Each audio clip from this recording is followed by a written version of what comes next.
राधा रानी की अनोखी कहानी। तो सुनिए मेरी इस कहानी के माध्यम से। ये कहानी है बरसाना की, जहाँ राज राजेश्वरी श्री राधा रानी जी का जन्म हुआ था। बरसाना में श्री राधा जी का एक मंदिर है, जिसके पास एक सेठ जी रहा करते थे। सेठ जी बहुत ही संपन्न थे। उनके पास सब कुछ था, आलीशान दुकान, भव्य भवन, 3 बेटे और 3 बहुएं।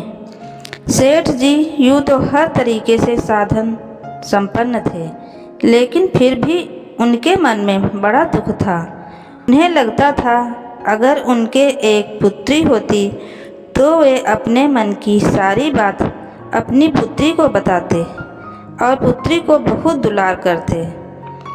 कुछ समय पहले सेठ जी की पत्नी का देहांत हो गया, इसलिए सेठ जी बहुत अकेलापन महसूस करते थे। सेठ जी हमेशा अपने घर के पास स्थित मंदिर में श्री राधा जी के दर्शन करने जाया करते थे।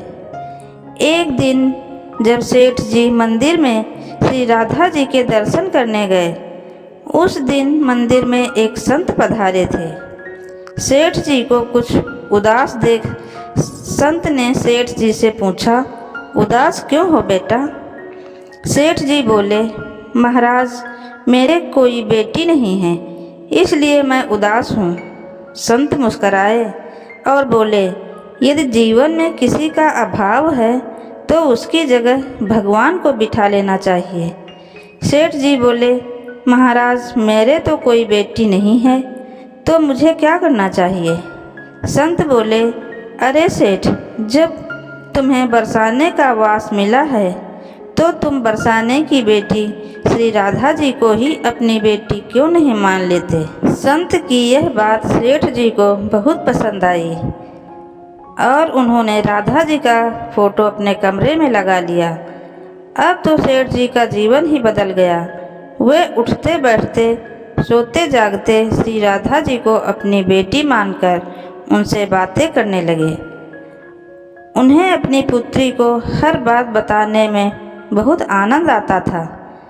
सेठ जी की राधा जी में ऐसी लगन लगी कि जब भी वे दुकान जाते तो श्री राधा रानी को भोग लगाकर प्रसाद पाकर ही जाते थे। शाम को लौटते तो राधा जी को प्रणाम करते, उनसे बातें करते और भोग लगाकर फिर प्रसाद ग्रहण करते और हर समय श्री राधे कीर्तन किया करते थे और हर समय प्रसन्न चित्त रहा करते थे।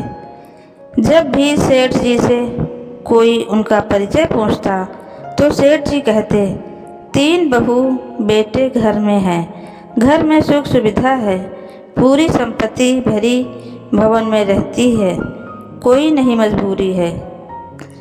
कृष्ण कृपा से जीवन पथ में आती ना कोई बाधा, मैं बड़भागी पिता हूँ, मेरी बेटी है श्री राधा। एक दिन सेठ जी के घर में चूड़ी पहनाने वाली मनिहारिन आई। 3 बहुओं ने बारी बारी से जाकर मनिहारिन से चूड़ियाँ पहन ली। श्री राधा जी को लगा कि आज हमारे पिता के घर में चूड़ी पहनाने वाली आई है, तो मैं भी जाकर चूड़ियाँ पहन लेती हूँ। जैसे ही तीनों बहुएं चूड़ियाँ पहन कर गईं, श्री राधा जी प्रकट हो गई। मनिहारिन ने जब राधा जी का स्वरूप देखा तो वह उन्हें देखते ही रह गई। राधा जी बोली, मुझे भी चूड़ी पहनाओ। मनिहारिन ने समझा इनके घर में कोई मेहमान आया होगा। यह सोचकर मनिहारिन ने राधा जी को भी चूड़ियाँ पहना दी। श्री राधा जी चूड़ियाँ पहनकर एक ओर गईं। चूड़ियाँ का पैसा लेने सेठ जी की दुकान पर चली गई। मनिहारिन को देखते ही सेठ जी बोले, घर पर चूड़ियाँ पहनाने गई थी, यह लो तुम्हारे पैसे। सेठ जी ने मनिहारिन को हर बार के जितने भी पैसे दिए। मनिहारिन बोली, सेठ जी इस बार मैं ज़्यादा पैसे लूँगी। मैंने आपके घर में 3 जनों को नहीं बल्कि 4 लोगों को चूड़ियाँ पहनाई है। सेठ जी बोले, हमारे घर में 3 बहुओं के अलावा चौथी तो कोई है ही नहीं, चूड़ी पहनने वाली? मनिहारिन बोली, यह मैं नहीं जानती, लेकिन मैंने तो चूड़ी 4 को पहनाई है। सेठ जी बोले कि बाकी के पैसे मैं पहले घर में पता करूँगा, उसके बाद दूँगा। मनिहारिन बोली, ठीक है सेठ जी, आप घर में पता कर लीजिएगा। ये कहकर मनिहारिन चली गई। शाम को सेठ जी घर पर पहुँचे। उन्होंने घर में मनिहारिन के बारे में पूछा। उनकी बहुओं ने कहा कि केवल हम तीनों ने ही चूड़ी पहनी है। सेठ जी बोले, मैं भी कहूँ कि चौथा तो कोई है ही नहीं हमारे घर में जो चूड़ियाँ पहने। इस प्रकार सेठ जी यह बात भूल गए और अपने नित्य काम में लग गए। सेठ जी राधा राधा बोलते बोलते श्री राधा जी को प्रसाद का भोग लगाकर और भोजन करके सो गए। जब सेठ जी को नींद आ गई तो उनके स्वप्न में श्री राधा जी प्रकट हो गईं। राधा जी बहुत उदास थीं, उनकी आंखों में आंसू थे। सेठ जी ने पूछा, बेटी उदास क्यों हो? श्री राधा जी बोली, पिताजी, आपने तो मनिहारिन को चूड़ियों का मोल नहीं चुकाया। आपने मुझे बेटी तो बना लिया, परंतु आपको मेरी याद नहीं आती।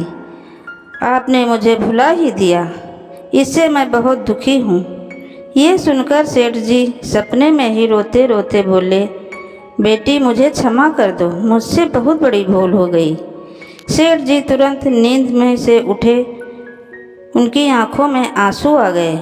सेठ जी ने तुरंत तिजोरी में से पैसे निकाले और मनिहारिन के घर की तरफ चल दिए। सेठ जी ने मनिहारिन के घर का दरवाज़ा खटखटाया। मनिहारिन ने दरवाज़ा खोला। सेठ जी, आप इतनी रात को? सेठ जी को अपने घर पर देखकर मनिहारिन चौंक गई। सेठ जी ने नेत्रों में आंसू भरे थे। सेठ जी बोले, तुम्हारे जैसा बड़ा भागी कोई नहीं है। मनिहारिन बोली, सेठ जी क्या हुआ? सेठ जी बोले, मैंने राधा जी को अपनी बेटी बनाया, परंतु मैंने उन्हें कभी अपने नेत्रों से नहीं देखा। लेकिन तुमने आज उन्हीं राधा जी को अपने हाथों से चूड़ियाँ पहनाई है। आज तुम्हारे जितना भाग्यशाली इस धरती पर कोई नहीं है। मैं तुम्हें अपनी पुत्री की पहनी हुई चूड़ियों का मूल्य चुकाने आया हूँ। ये कहकर सेठ जी ने रुपयों से भरी हुई थैली मनिहारी के सामने रख दी और कहा, इसमें से जो भी लेना हो वो ले लो। जब मनिहारिन ने सुना कि स्वयं राधा जी उनसे चूड़ियाँ पहनने आई थी तो उनकी आंखों से भी आंसुओं की धारा बह निकली। मनिहारिन बोली, बरसाने की बिटिया है, मैं बिटिया की चूड़ी के पैसे आपसे ना लूँगी। परंतु सेठ जी नहीं माने।